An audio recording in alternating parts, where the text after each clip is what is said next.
রক্তের সম্পর্কের থেকেও সুন্দর এবং বড় সম্পর্ক যদি কোনো থেকে থাকে, তাহলে তা কিন্তু অবশ্যই বন্ধুত্ব। বন্ধু জিনিসটা বোঝা যতটা জটিল, বানানো ততটা নয়।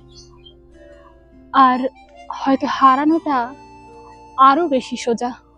জীবনের অনেক মূল্যবান সময় এদেরই দান। এদের ছাড়া স্কুল, কলেজ, খেলার মাঠ, সিনেমা হল সবকিছুই কেমন যেন ফিকে। প্রকৃত অর্থে বন্ধু শব্দটা সেরকম জটিল কিছু না, কিন্তু এর মধ্যে রয়েছে জিলিপির হাজারো ব্যাচ। ওই যে হিন্দিতে যেটাকে আমরা বলে থাকি খাট্টা মিঠা। হাজার জনের মাঝে আসল বন্ধু খুঁজে পাওয়াটা কিন্তু ভয়ঙ্কর রেয়ার।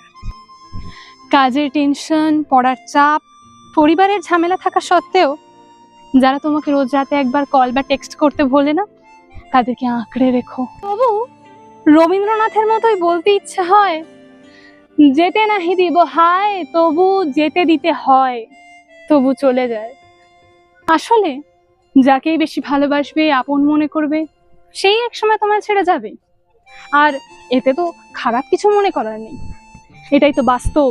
সবাইকেই ভালোবাসো, তবে ভুলে যেও না এভরিথিং ইজ টেম্পোরারি।